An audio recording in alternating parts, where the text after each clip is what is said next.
In a world dominated by giants like Microsoft, Google, and Atlassian, one tiny team in San Francisco dared to ask, what if productivity software didn't have to be fragmented, clunky, or boring? What if docs, spreadsheets, wikis, tasks, and even your thoughts could live in one fluid workspace? Today, Notion is worth over $10 billion, used by companies like Pixar, Nike, and Amazon, loved by creators, teams, and solo founders alike. And it got there without raising massive VC rounds early on. This is the story of how Notion quietly rewrote the rules of productivity software and built a movement in the process. Chapter 1. The origin. Notion was founded in 2013 by Ivan Zhao and Simon Last. Ivan had a background in philosophy and design. Simon was a programmer and engineer. They were frustrated by how fractured work tools had become. Docs lived in Google Drive, tasks in Trello, spreadsheets in Excel, and none of them really talked to each other. Their goal?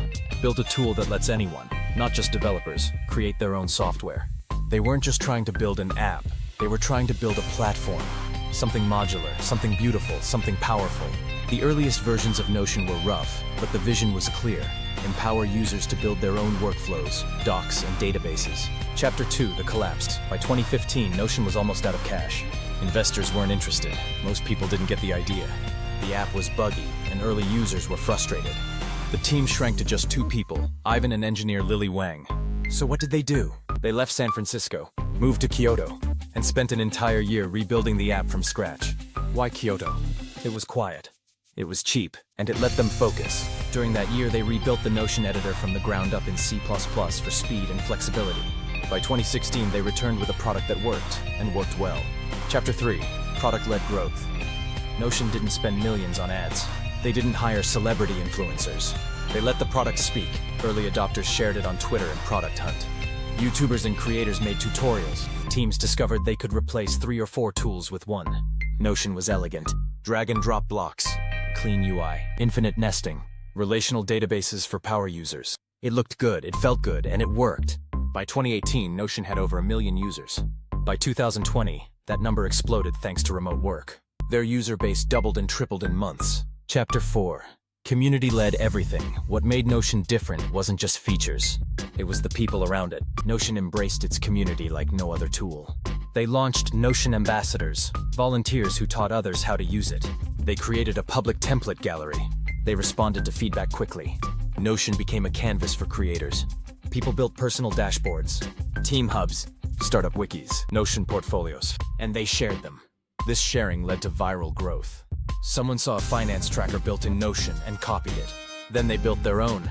Suddenly everyone was building in Notion.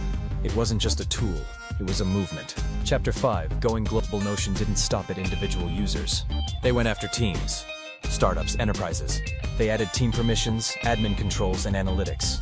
They hired local teams to expand in Japan, Korea, and Europe. They launched Notion in multiple languages, ran community events globally.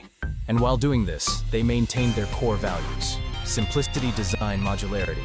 They raised a $50 million round from Index Ventures in 2020 at a $2 billion valuation.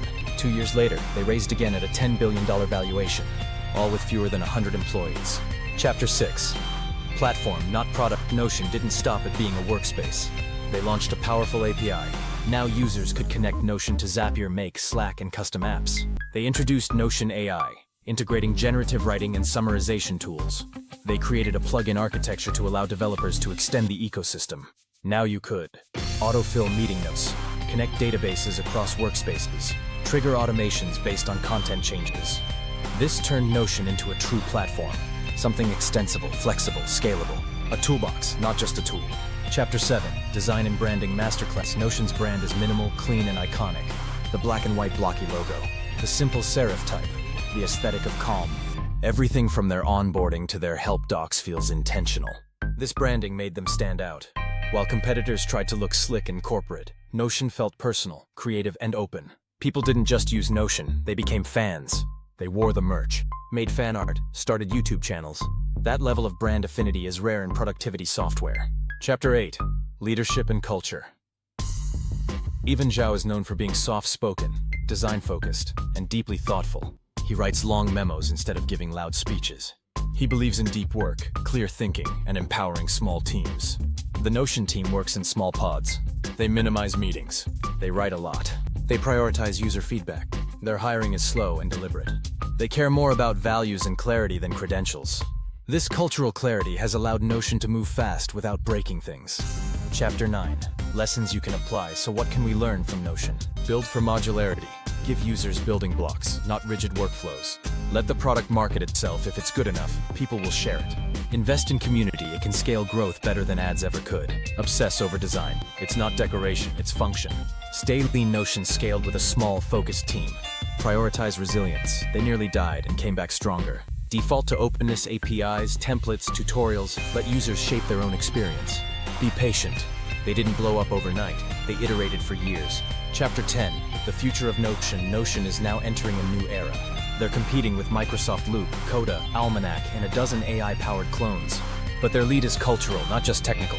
They have a massive loyal user base, deep integrations, global community infrastructure, a brand people love. And they're not standing still. They're pushing AI features, building better mobile apps, exploring enterprise sales. The dream hasn't changed. Software that feels like paper, but with superpowers. Final words. Notion started as a desperate rebuild in Kyoto and became a $10 billion giant. Not by copying competitors, not by chasing trends, but by listening, iterating, and staying true to the core idea that anyone should be able to shape their tools, not the other way around. This is Startup Wealth Files, where the scrappy underdogs rewrite the rules, and the biggest companies in the world have no idea what hit them. See you in the next one.